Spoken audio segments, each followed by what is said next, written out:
Hello, Adobe Live. Welcome to the first episode of Art Maxing. I am so excited for you guys to see this. Thank you so much for taking your day and spending it with me and Shauna. It's going to be so much fun. Uh, I hope you have a nice cup of coffee, if it's, the morning or the afternoon, however it is. This is a game show that is exclusive to Adobe Live that we'll be giving you a little bit of the spiel of a little later. But of course, we have to introduce our guest. This is someone who I shared the screen with for the first time on Adobe Live ever and is an extremely talented illustrator and letter artist and so many other things. I'm very, very excited to announce Shauna from Chicago. Welcome to the show. Hi, thanks for having me. Absolutely. Thanks for being here. Do you want to give some people a little rundown of what you do and all that? Yeah, I can do that. So, hey everyone, I'm Shauna Lynn. I'm a lettering artist, illustrator, and children's book illustrator in the Chicago area. Kind of equidistant between Milwaukee and Chicago, but it's just much easier to say Chicago. I've been working in the field for over a decade now, and at this point, actually, I'm very close to what am I at? I started in 2013, full-time professional.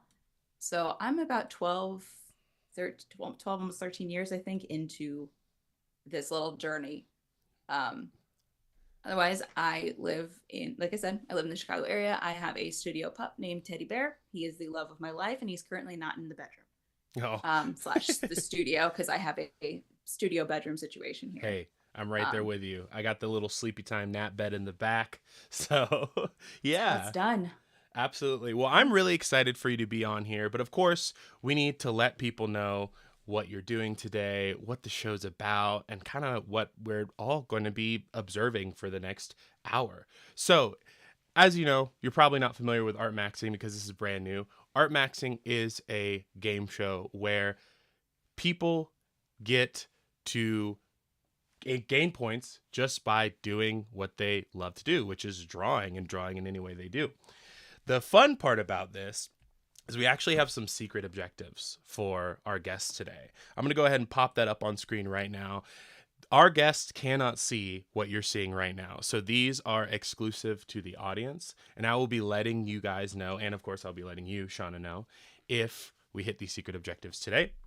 That will gain you 1 point. And when you gain a point, you'll hear this sound, which you don't hear, but the audience will hear. And that means you gained a point. At the end, we'll tally up your points and let you know how many you got. We also have some questions pertaining to your art style and your art journey. I did a little bit of research, and I have some general objectives, which is finishing the design, creating a mock up for the design, and having a good time.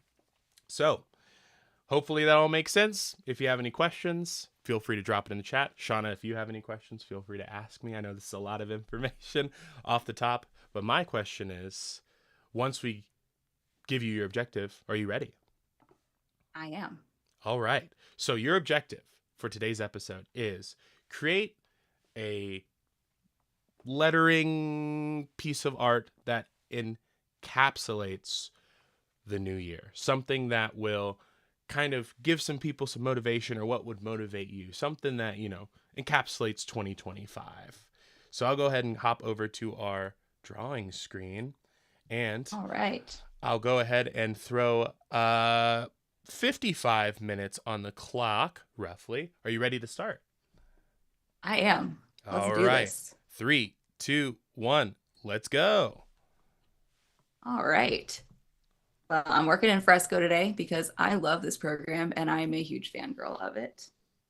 And I did get a rough heads up of what could potentially be the theme. So I decided that I'd do this is the year we make it happen. Yeah, I love that. Because yeah, I think that's a very good way of just kind of encapsulating what my overall feeling and goal of 2025 is, because last year was rough. Yes, yes. I think it was And a universal shared experience of rough, right? yeah, I think I heard from pretty much everybody that I know that it was just a really hard year, and it was just like there was nothing about the year that like made sense to anybody, and Mm-hmm. like commissions were down, work was down, like people were just struggling to get jobs in general. Mm-hmm. So I just kind of was, it was like it was camaraderie, but at the same time I'm like, this really sucks. Yeah, Because this shouldn't be the absolutely. universal shared experience. Yeah, it's that's like the nature of freelance too. And I'm not saying that as in like haha whatever, but literally it's kind of what it feels like is the I don't know, again, the like the shared experience of just the volatility of doing what you want full time. You know what I mean? Yeah. Like we all So, know that there's going to be, slow periods and such, but it was like a universal slow period that it affected everybody. absolutely. Absolutely. In the chat, let And us know, was your 2024 a little, you know, kind of funky or slower than the last few years? I'll definitely say mine has been. Like my 2024 yeah, was slow. yeah. And it's interesting. 'Cause like I've personally had slow periods in the past, and I'm no stranger to that sort of thing. Mhm. But last year was the first time I think that I ever saw it affect the industry as a whole. Mhm. It's kind of And then there crazy. was, yeah, like there was a point where I did see things start to pick up for friends and things, but it was still really slow for me for a lot of the year. Mhm. And like right before everyone went off for, holiday break, I did manage to um have about 4 projects come in. So I'm waiting on those contracts, but that was like the most that has hit my inbox, Yeah. at once all year, because all of those came within about a week of each other. Absolutely. It looks like we have Scott Holford in chat saying less personal art sales, but more service based work for sure, which I, oh man, I relate to wanting more personal art sales because I feel like that can be kind of the most gratifying sometimes. Like it's cool to get paid for, you know, some type of job or like some type of I guess commission. But like, man, I want people to buy Mhm. like posters that are my idea, you know, like something that I came up with. Yeah, I don't know if you've experienced this too, but like you'll make something, you'll put it out there, and like you're really proud of it, and people are like, make this a print. I want to buy this. And so you do, and they don't. Yep.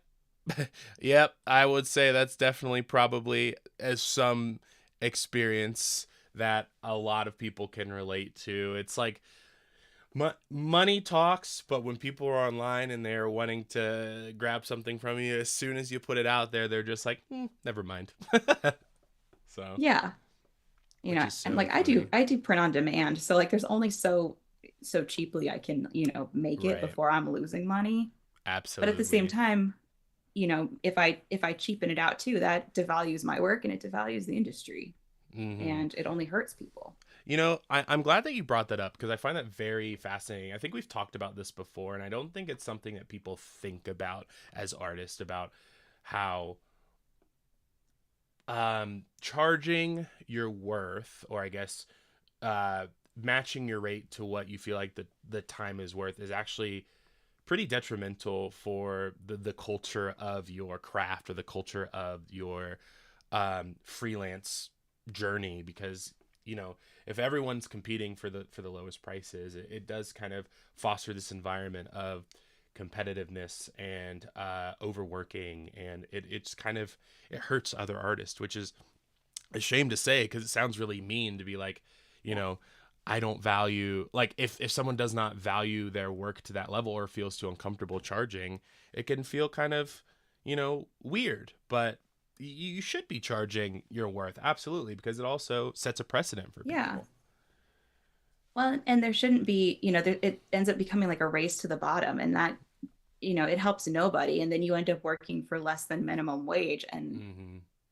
Mm-hmm. at that point, you are your own, not only are you hurting yourself, you're hurting your industry, Mm-hmm. So we've got a you question know. for you in the chat here, Shauna, actually coming from Scoped Exposure. Um, All Question right. for Shauna. Let me just adjust my screen a little bit so I can read this fully. Were there any new influences in 2024 that really impacted your style? And if so, did it come from an unconventional place? Oh, that's a good question. It's a hard one. Got to go into the recesses. Yeah. Yeah, I have to think. It's anytime that I have slow periods, one thing I like to do is I will use that time to try to create things that I might not have otherwise have the opportunity, or I try to learn something new. Mm-hmm. Um, and so one of the things that I kind of delved into last year was animation in Fresco. Ooh. And it was just, and I don't remember why I suddenly had like the urge to do that, but I just did. Mm-hmm. And so going that route, what it did was it forced me to think of illustration in a different manner. Right. Um, it's static, obviously a static image versus a moving image, but how do I take, my inherent style and translate it so that it reads in an animated style? Mm-hmm. And ultimately, actually, I had my first like massively viral post, in Right. all of my career. I remember that From actually. While we were at Max, right? Yeah, Like, it was the sparkle design, if I'm not mistaken. yeah. It was just like this. I hit the wrong button. Sorry. Oh, it's okay. Um, yeah, it was just how to illustrate or animate a sparkle, and I put it up, and I closed out, Instagram, and I just started going off to do whatever, and I opened it back up, and it was just like, like the notifications Like, cap out at like 100, so it was yeah. like 100, and I'm like, what? Um, and it was actually being pushed to like non-followers, and I mean, just I gained, I think, 700 or 800 new follows Wow. just from that post. Wow. It's crazy how that works. It's crazy how you one post can like change the trajectory of your social media. Yeah, and it's so funny because like you have that, and then the next thing you post is like 3 likes, and you're like, Mm-hmm, mm-hmm, mm-hmm. what? The nature of the beast. Like, yeah, like what went wrong here? And it's not Yeah. even necessarily what went wrong. It's just, I think what helped with that particular post was Instagram was, and I don't know if they are still, but at the time they were pushing carousels. Mm-hmm, mm-hmm. Um, so the first image was animated, but because it was a carousel, it didn't load as a reel. Gotcha. Gotcha. So it was able to take off in a way that my like reel didn't. A little more shareable, like in a sense, like people don't have to scroll through Yeah. the traditional Reels timeline to be able to see it. So you think maybe like, or I should say, what you're saying is kind of the exploration of new mediums and new, um, I guess, applications of your artwork kind of breathed some life into some design and some inspiration. Yeah. Yeah, because I can't really pinpoint anything specific inspiration wise, like in my kind of Mm-hmm. outside world.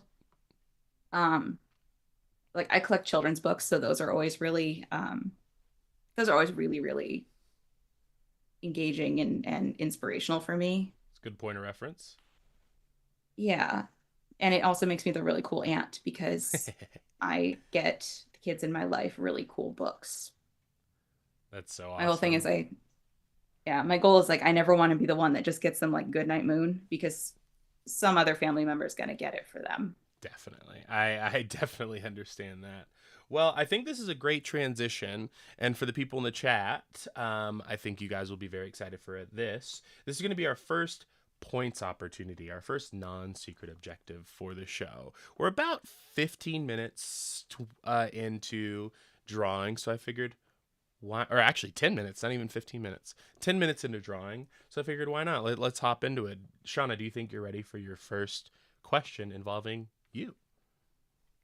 Sure. So we talked about Instagram, we talked about influence, we talked about being on the internet. So I think it is the perfect time to transition into this question. One thing that I admire about you is how consistent you are with your work. I was scrolling through your social media on a few different platforms through your um, portfolio and through your Instagram and through your Gumroad account.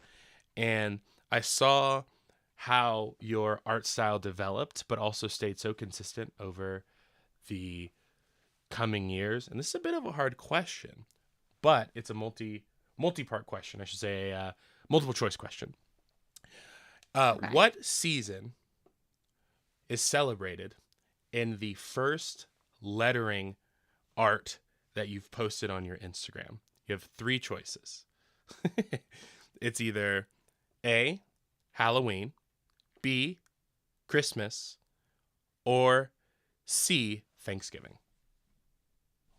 I'm like 99.9% sure it was Halloween because I do a ton of Halloween art. It was not Halloween. Was it? Unfortunately, it wasn't. So, What? way back, May 2013, if I'm not mistaken, you posted a little lettering design that said Bah Humbug. So, it's actually Christmas. It was one of the first ones Oh you've my ever goodness. posted.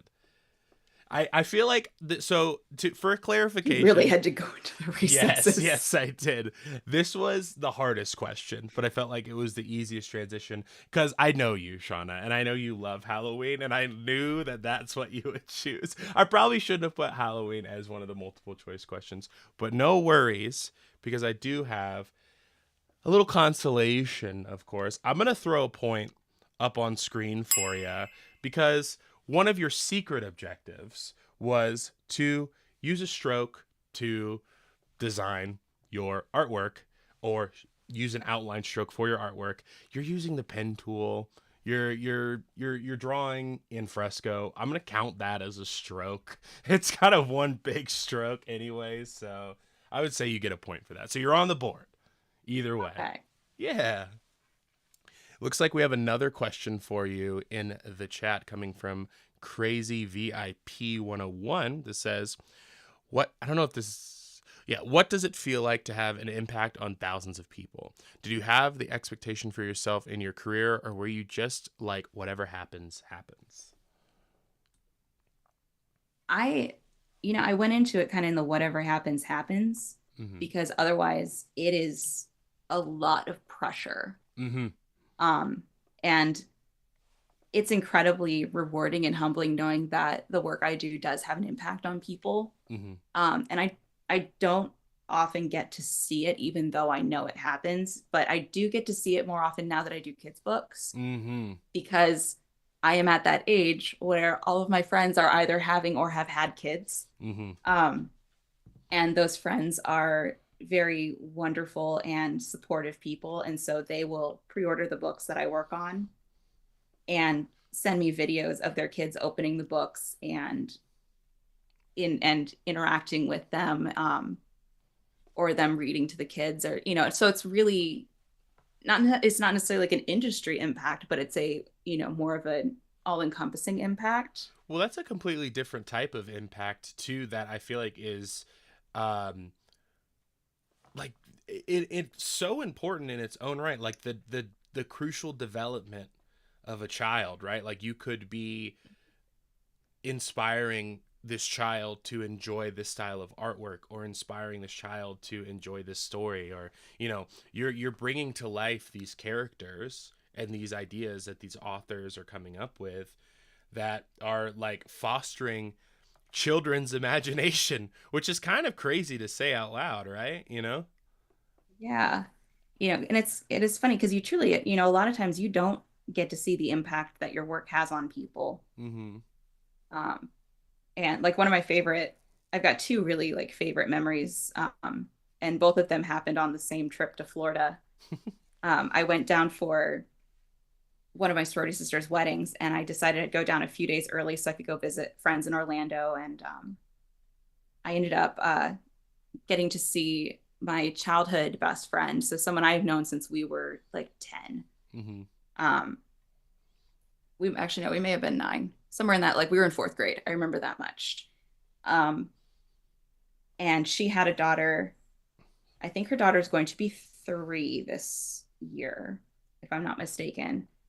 Um, And so she and I met up for dinner, and her husband and her daughter were there. So I finally got to meet the kid because the last time I'd seen the Oh. friend, she was still very pregnant. Oh. And I brought down two copies of, well, a copy of each of the Sturt and Bugsy series that I work on. And they're early reader books. So, like, they're geared to like 6 year olds to like 8 year olds. So Mhm. it's Mhm. way above this child's, Sure. age level. Um, but I always make it a point to send to get her copies of whatever I've worked on So and cool. mail them down to her. And I just remember I was able to hand them to her directly, and I watched this like 2 year old sit there and flip through the book. Like, I mean, held the book and like flip pages, and I'm like, this kid should not have this sort of Yeah. dexterity yet. Smart. And she was just so engrossed, and to see that in person was just, it was very rewarding. Mhm. Um, and then later that week, I had to check out of my hotel, and I had a lot of time to kill because my I was going to go stay with my best friend in Melbourne, and she was at work all day. So I was like, I've got time to kill, and it was massively thunderstorming, and but I reached out to two of my friends who still live in my hometown, as well as my aunt, and I had texted them, and the one I was like, "Hey, do you want to go grab coffee on Friday?" And she's like, "What? Yes, let's do it." Um, and then the other one, I was like, "I'm gonna be in town. Can I swing by and come say hi to you and your daughter?" And she was like, "Absolutely!" Like, she wants to see Auntie Shauna. And Oh. at this time, at that time, like, that child had only met me one other time in her life. Um, and when I got there, she was carrying around this book, The Monsters on the Broom, which was the first book I ever illustrated Whoa. for kids. And it's one of her favorites. But she's carrying it around, and she was, telling her mom, she just kept going, Auntie Shauna did this. Like, Auntie Shauna made this. Well, what she didn't know was Auntie Shauna was about to be at the door. Yeah. And so when I knocked and her mom opened the door and she saw me, she kind of did one of these, like, you know, oh, Like a double take. yeah, like, wait, Auntie Shauna is here. And then she got really shy, and then she, like, Oh.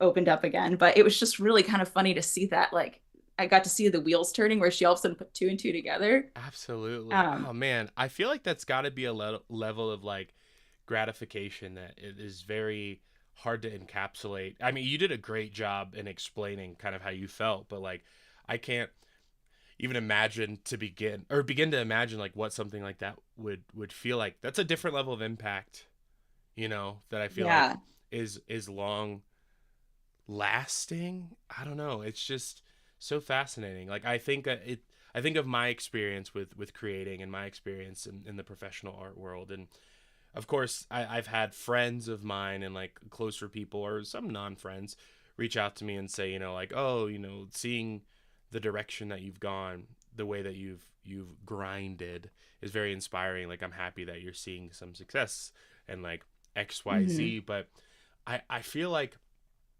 paving generational paths or your artwork directly being represented in these like mediums has to be like, I don't know, just a different feeling, than like getting clicks on the internet. yeah. Well, and it's fun because, like, I get to actually see my stuff in person.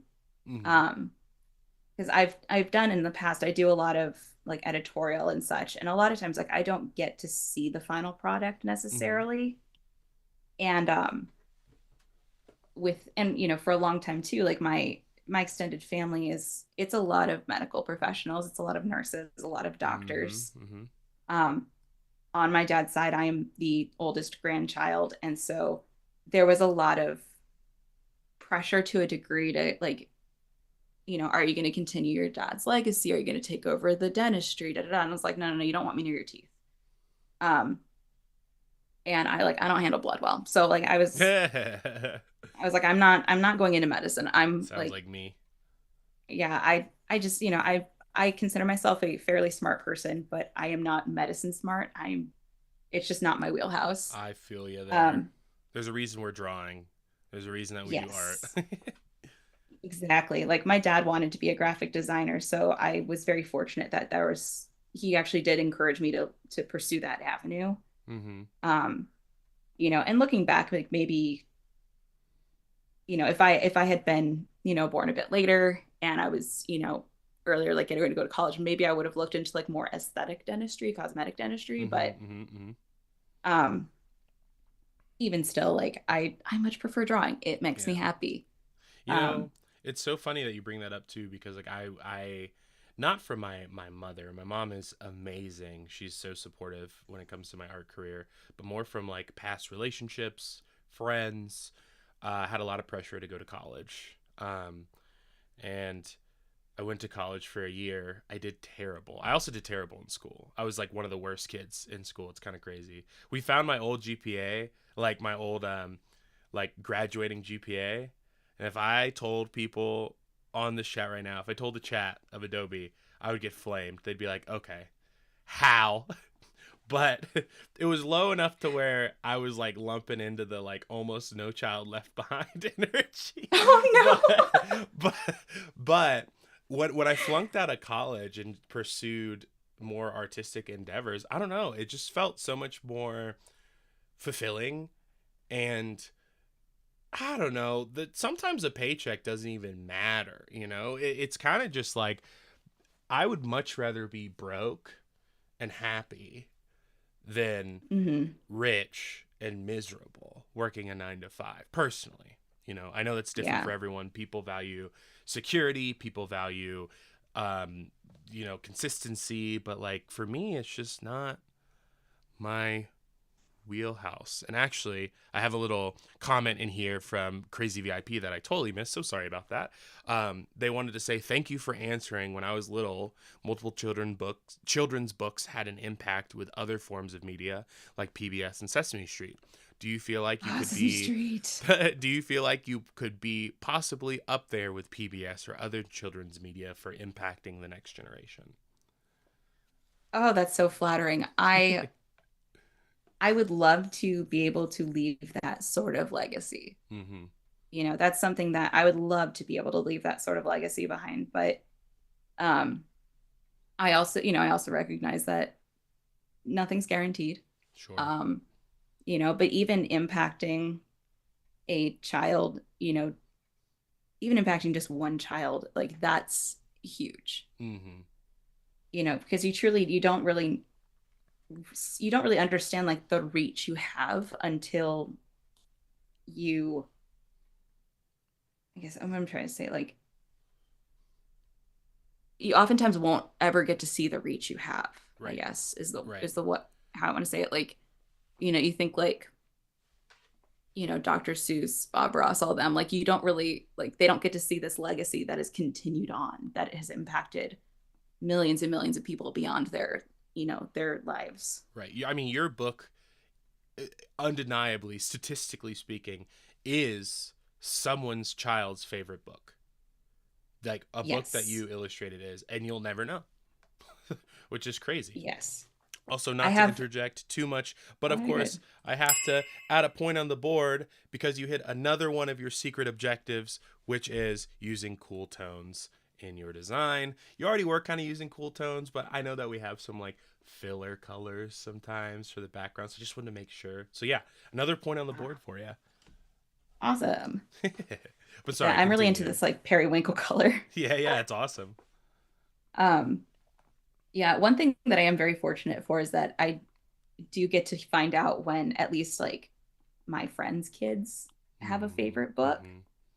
Um, like I've got a few where that Monsters on the Broom book is literally their favorite book. So Um, cool. and they request it year round, I and love it's that. Halloween. Man, I gotta say, I am the work that you do is so admirable. Like I know that it's taken you, uh, you've gone at your own pace and you've put so much hard work into it. But man, like I look at the stuff that you do and I'm like, I want to do that. I want to do that one day. Like I would love to illustrate a children's book. I probably should start illustrating stuff more in general and like working on lettering and working on the things that get you to that point. But like, man, it's very cool to see the things that you've done over your career and looking at your portfolio and how things have progressed for you, and it's crazy to see. Yeah. Well, and it's funny because I avoided doing children's books for a long time. Mm-hmm. And it was mostly because I didn't do character work. Gotcha. Um, it was very intimidating for me. And it also, there was this like, anytime someone would ask, like, what do you do? And I'd say, oh, I'm an illustrator. It was immediately followed with like, I've been writing this book and I've been looking for a children's Oh. book illustrator. And I'm like, that's a specific specialty. Like, that's not what I Mm-hmm. work in. Mm-hmm. And, now of course it is what I do. Right. Um, but at the time, that was just like, it just didn't feel like it like fit me very well. And then when the pandemic, hit Mm-hmm. and everyone was stuck at home and everything kind of sucked. Um, Mm-hmm. I I was sitting there and one day and just realized like I'm not feeling fulfilled by the type of work I'm doing. And before, everything shut down, I was doing a lot of travel for um like on-site illustration work. So like conferences, I do live drawing and things. Mm-hmm. And that to me was really fun and I really enjoyed it. It was exhausting at times because I am, introverted to a Sure. degree. Um, but I really enjoy it all the same because I love traveling and I love being able to like interact with people. And it, all that, of course, dried up. And so it kind of just hit me one day where I'm just like, what am I kind of what's my next plan? Mm-hmm. And I realized that it just kind of hit me where I was like, I really would like to try kids books finally. And so I kind of started looking at like what that could look like in my style. And I hadn't really tried characters yet. So there's a piece on my feed for based on the song "The Wreck of the Edmund Fitzgerald." Oh, nice. It's one of my favorite songs, and it has no characters, but it's got landscape and lettering. Mm-hmm. And so eventually, like I kind of started that, and then I reached out to an agent, and I reached out to an agent with like no children's book experience at all. Um, and I had done research and kind of like looked at like who would I want to represent me if I managed to get this. Mm-hmm. And I reached out to two agencies. One I never heard back from. The other I heard back from in 2 hours. Wow. And full disclosure, like person the agent that I reached out to is someone that I had met previously, back when he worked in publishing, Mm-hmm. but it had been years. You And got to so make when I those reached out, I was, connections in some way, right? Like either through conferences or through, yeah, meetings. yeah. I mean, because truly, you never know. Like when I met him, I was meeting up with a friend of mine who worked there, and she was like, "You want to go on a tour of the office?" And I said, Yeah, "Absolutely." so cool. And so when I met him, I had this little stack of three business cards in an envelope that I was doing because they looked like little tarot cards, Mm-hmm. and I gave them to him, and he kept them. So when I reached out, he's like, "Oh yeah, I totally remember you. I've been following your work for years. Like, let's chat." And so we got on a call later that week, and he's like, "It's a not right now, but I want to see what characters look like in your style, and I want to see what they look like for different age groups." Um, and so that was October of 2020. Wow. Um, and Five years ago? almost, Almost? yeah, Yeah. That's yeah, we're going crazy. on. I'm going on almost 4 years with him. Wow. Um, but at the time at the time I was undiagnosed ADHD, Mm-hmm. Real. which we're Represent. we're yeah, neurodivergent Yeah, yeah. crowd. Um, Represent. and that like really worked in my favor because like I didn't have client work at the time and we were coming up on the holidays, and so Mm-hmm. I was just like, all right, I'm gonna deep dive into this because he's like, let's reconvene in a couple months. Mm-hmm. And so I just went full on like deep dove, complete character work, like every day, all day. Um, and in January, he messaged me on Instagram and he's like, "So how's it going?" And I'm like, "This is what I've done so far." And then he said nothing, and I was like, "Oh, I messed it up. That's Dang it." scary. Yeah. Yeah. I was like, "Well, there went my chance." And Mm-hmm. so a few weeks later in February, I reached out and I was like, "You know what? I'm just going to take the chance because the, worst that can happen is he says, 'Nah, I'll pass.'" Mm-hmm. Mm-hmm. And so that February I reached out and I was just like, "Hey, I know that I still need to work on, X, Y, and Z, Mm-hmm. but I wanted to show you what I have done with A, B, and C. Mm-hmm. Um, Here's a PDF." And he wrote back and he goes, "Great, I'll look at this during lunch." And I got an email from him, like, I think maybe an hour later. And he goes, this is great. Have I sent you our contract? I'd love to represent you." Whoa. Yes. That's amazing. It's a Yeah. dream And, come true. and I'm very much on like manifesting like what you want. And Mm-hmm. so the funny thing was like the way it happened was like I go figure skate, I figure skate. So like on my drives, like to and from the rink, like I would just talk through like what it, like as if it had happened. Like, Yeah. yeah, and I What's sent your it off and he sent me a ideal? contract that day and and that's exactly what happened. And I'm just like, You willed it into existence, and that's I did. so real though. Like that experience of manifesting your your future and manifesting career for yourself is so real. The positive energy that you put out in the world directly, in my opinion, represents the positive energy that you get back. I do want to interject here just for a moment and let you know that we're about halfway through. So you're doing great on Okay. time. We're definitely crushing it. And we have another question in the chat for you. I'm not even having to ask questions. I should just add points for all the questions that you subjectively answer correctly. The question in here is, if you had the opportunity to have your books animated into a show, which studio Oh, slash channel would you want to be picked up by? oh man. It's pressure. It's pressure on the spot. I really think like I don't know that it's still around, but like it would be really fun to have something like done in the Rankin Bass realm. Ooh. Um, but if I could have anything pick it up, I think Netflix, just because they have Hmm. such a Hmm. far reach.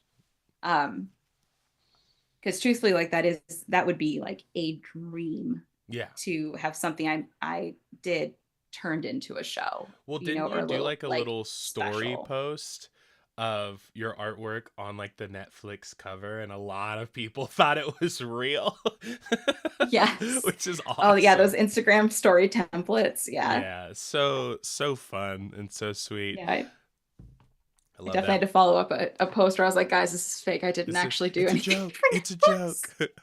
So that's funny. And also it kind of transitions into another question I have pertaining to your work and pertaining to you creating. This actually kind of goes back to more recent things that you've worked on. This is an opportunity for a point, of course. This one's a little bit easier. So if you're ready Okay. for it, I'd love to shoot it your way. Yeah, go for it. In your illustration for Cynthia Platt's book, Okay. what was the color of the Happy Halloween pumpkin?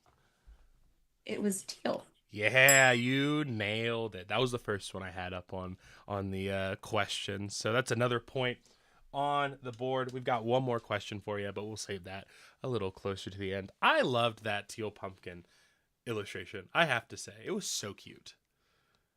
That was a book that actually turned out better than I expected. Really, really. Tell us about it. Yeah. What do you mean by that? If you can. Yeah, what year did I do that? I did that 2022. Mm-hmm. Yeah, so okay, so that came in into my inbox, I think September or October. I think September 2022 is when I got reached out for it. Mm-hmm.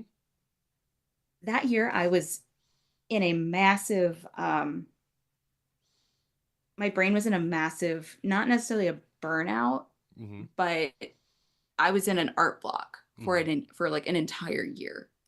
Um and I had been working on the Who Took My Lollipop book. So while I'm very proud of how that one turned out. Like stylistically, I don't feel like it truly looks like my work. Sure. Um, and so with Teal Pumpkin, at the time I was like, oh no, this is going to be difficult because I'm still like in this same realm, but they wanted it more like Monsters on the Broom stylistically. Mm-hmm. So that did help a lot, but it was still one of those where I definitely had a lot of like having to like redraw until I felt like it worked. Mm-hmm.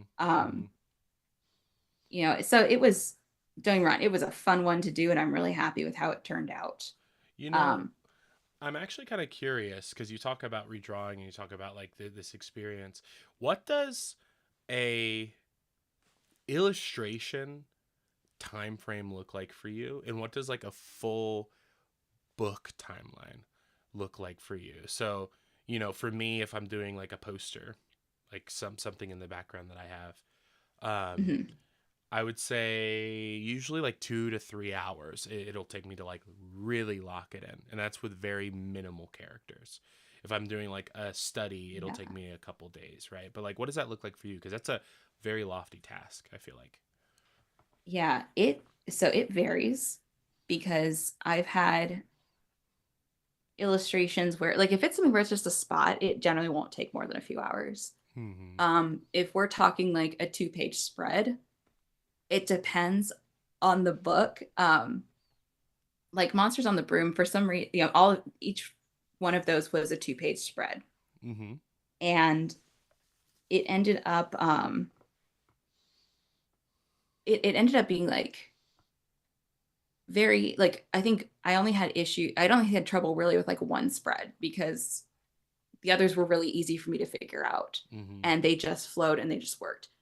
But then I've had others where like I kind of like struggle my way through it until it works. Um, and so, I mean, from start to finish, I mean, we're talking like sketch to color final. I've had ones they could take 20, 30 hours for just a 2-page spread. Man, I've had others that take like 6 hours. wow. I mean, that's I don't, commitment. That's yeah. amazing. And, and that's like assuming that, everything just kind of goes off without a hitch and my brain is just on fire that day. Hmm. Hmm. Um, like at the pace I'm working right now, like when it comes to lettering, it is a lot easier for me to do. Hmm. Um, but when it is like when it's like I said, lettering is so much easier for me to do because my brain has thought in that way for years. Hmm. Like I started doing lettering when I I was still in college when I started doing lettering, Sure. but I ended up really focusing it after I got fired from a job and Hey, I decided, well, mean, it's time to freelance. we got to have motivators in some way, right? Exactly. So I It's was just like, this is, it's kind of one of those like, if this is going to work because it has no other option. hmm it's so funny because I had a very similar experience actually, to what kind of put me into freelance, like and really delving into it. And I think I'm kind of having that moment now. I'll kind of elaborate here in a moment, but the my initial quit to go towards full time freelance was when I was moving from South Carolina to Pennsylvania, specifically Philadelphia. At the time, I was working for Apple, right? And Mhm. it was an okay job. It definitely fostered some creativity because I had a lot of support from people there. Um, and shout out Apple corporate because they definitely saw some of the TikToks that I would record in the back room, and I got a stern talking to. But driving up to Philly, I really was reflecting. It was like a 9 hour drive, and I'm like, man, I like want to kind of take ownership of my life. Like I want to do something that like is more than just working this 9 to 5, which again, no shame in people that do that. Just for me, I wanted to do Mhm. something different. I wanted to switch it up because I worked there for 3 years. So I called them and I was like, yo, I quit. Like driving up there, no plan. We were just moving into a new place, no job. Just like, I quit. Put the pressure on real hard. I sold my Apple stock. So Oh my got some gosh. got some money in the bank, which was cool. But yeah, I just went into it fully. And now, like, I'm not quitting a job or anything, but like I've moved to a new country. Like I'm working on my permanent residency for Canada, and like I really want to take 2025 to grow, and being surrounded, especially hosting the show by like people like you or people like my friends Fiorella or Adam or all these other people. Like I'm starting to kind of get to this crunch time point for myself of I really want to do more as an artist, not even with my career, but just as an Mhm. artist. I want to draw more. I want to do more. I want to approach more things. Like I want to do package design. I want to do illustration of Oh, package is characters. fun. Yeah, and these are things I've never done, but these resources exist. They're around. Mhm. Like we can do this. We have a printer downstairs. There's no reason why I shouldn't be doing things like this and just talking to friends and seeing how they do it. So, yeah, I think I want to Well, and explore again. I used to have a thing for myself when I started freelancing, where one, I had to put on real pants every day. That Mm-hmm. was one of my things. Once the pandemic hit, that went right out the window Mm-hmm. because I'm like, I'm going in sweatpants today. I'm in sweatpants Um, right now. yeah, I'm in joggers. Let's go. Yeah, if I look good, if I look pulled together from here up, I'm good. That's all that And matters.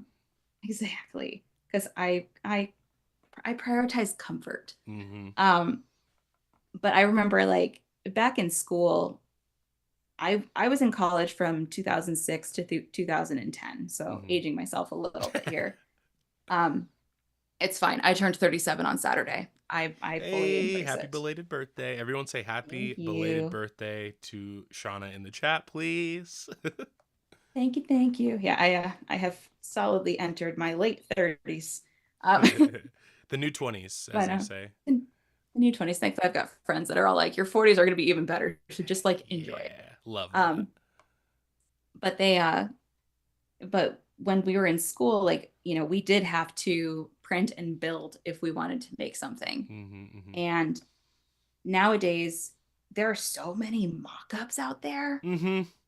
So you don't even have to physically make the thing. No. You can just design the thing and illustrate the thing, make it look real, and then put it out there because like I'm a huge advocate for using mock-ups to display your work. Mm-hmm. Um, because it can take like a simple drawing from very like just like, oh, that's cute to, oh, Yeah, that looks good.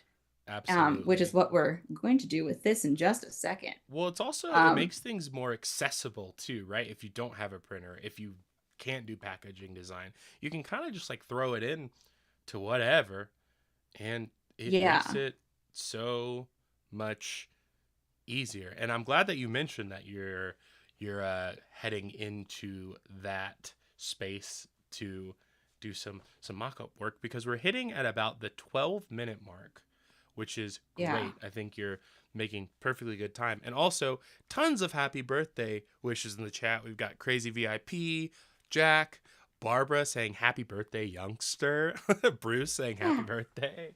It's amazing. Thanks, everybody. Yeah. So we're kind of working with a lot of different brushes, working with some fun, different mediums. So I think that's a great transition for our last question pertaining to you, if you're open to it. I know I've been throwing a lot at the wall for you. Oh, keep them coming.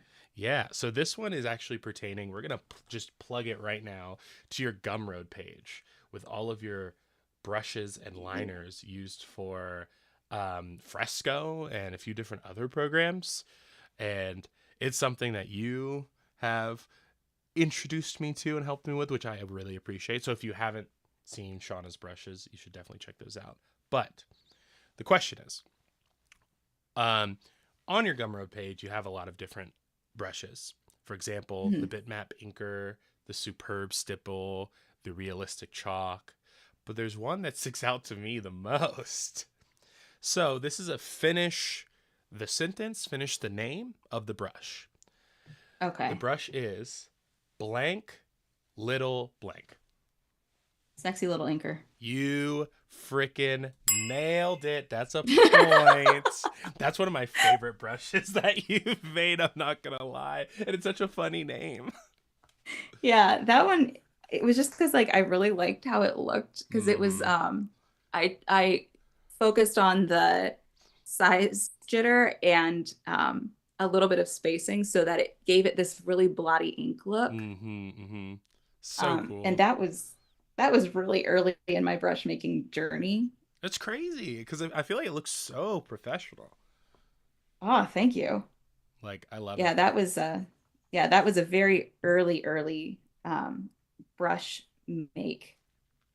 And then I didn't do brushes for a few years just because I didn't really have a reason to. And then Mm-hmm. all of a sudden one day last year in the midst of one of my like, I need to do something. I don't have any work. I gotta be active. I gotta do something. I was like, I'm gonna make brushes again. Uh, Mm-hmm. and so I started making brushes based off of different places. And so I have a whole list of still like brushes I want to make based on locations. And the goal is to like choose brushes from my massive like I think I've made 500 of them at this point. There's Wow. so many. Jeez um Louise.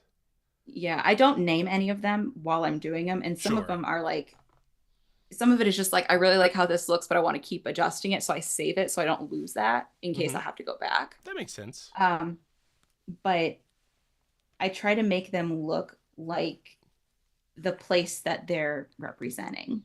Absolutely. I mean, and I So think that's so cool too. Like, I think you have a Chicago brush, if I'm not mistaken. I And do. I really love that. I feel like it really does kind of encapsulate like the street art Chicago vibes to me. That's what I was going Yeah, for. yeah, yeah. I think it's so sweet. You nailed it. Yeah, and then the Iceland ones are a lot more textured, and Mm-hmm. those and one of the Iceland sets, I think the first one I did was so I think I have Iceland and then I think I've got Ring Road. Mm-hmm. Um and I had the opportunity in 2022 to go do a art residency in Iceland. Mm-hmm. So there's couple brushes in there that are just based on where I was staying for this residency, and one of them is the Black Pebble Beach, and I'm not even going to try to say the name because it's not the Black Sand Beach. There are two. Mm-hmm. So Black Mm-hmm. Sand Beach is Reynes Finara, I think. Mm-hmm. Um, that's the one that like you Is on don't get near the Instagram. water. Oh. Yeah, that's the one you always see where people are like, "Don't get near the water," because if you get pulled out, Ah. you're dead. Yeah, that Um, makes sense. Yeah. yeah. Warning. Um, yeah, that's one of the ones where it's like you don't turn your back on the water because there's sneaker waves and they can kill Mm, you. that's Um, horrifying. oh, it's absolutely terrifying. Like the person that was running the art retreat, the first thing that she said to us when she sat us down when we all arrived was, "So I'm going to start this out. Iceland can kill you," and we're just like, Yeah, "Okay." yeah, yeah. It's beautiful, Uh, but it is ruthless. yeah, like it can kill you. There are cliffs and things. That's so Um, scary. we went to the Black Pebble Beach, and it literally is all these black pebbles on this beach. Mm-hmm. And so I took pictures of textures and things when I was there without thinking that like, oh, I'm gonna make brushes out of these. Like I just happen to have a ton of textures from various locations Mm-hmm. from there. And so I made a brush using the pebble texture. Oh, that's so cool. And Little if we have history in it. That's so cool. yeah, and if we end up having like time, I'm almost done with this. So if Yeah. we have time, I can pull it up and just show it. We're at about Um, 6.5 minutes on the timer and about 4-ish minutes on the stream. So if we're close, okay. I think we can definitely showcase it a little bit because this is a fun story. Yeah. Well, I'm almost done with this. So like Yeah, we are close. it The looks trick with these is to use a soft amazing. brush Mm-hmm. because I generally mean, you're going to see like with these it's not like the hardest of edges. There's always sure, going to be a sure. little bit of a softness. But that's okay, right? Like, I think it Yeah. looks amazing. It's also really cool that you're doing mock-ups in Fresco. I'm going to be completely honest. Even though I'm here hosting an Adobe show, I did not know this. I did not know you could do Oh this. yeah. You can't do smart objects. Mm-hmm. So I had to take it into Photoshop and flatten it, but if you put the like this is just set to multiply. Mm-hmm. So it's set to multiply, and then the opacity is like just slightly taken down to like Gotcha, gotcha. 95. We have a Um, question here from Crazy VIP. Sorry to cut you off, and didn't mean oh to. no, go for it. For 2025, do you have any collabs planned with other artists for business or just for fun? I not yet actually. I've got a couple things that I'm waiting for contracts on in terms of like client work, but Mm-hmm. as far as collabs go, not yet. But the fun thing with Gumroad though is like I can do collaborations. So if Ooh. someone ever wants to like collaborate on brushes, So what you're I saying can make it is happen. your DMs are open. Yes. Amazing. Yes. So yeah, we're looking at Okay. about 2-ish, 3-ish minutes, and it looks like we're pretty squared up. This is looking really good. I want to just go ahead because I don't think I have yet. It's gonna be bad if I Mhm. didn't remember. Let me just double check my points spread here. So we've Okay. got 2 here.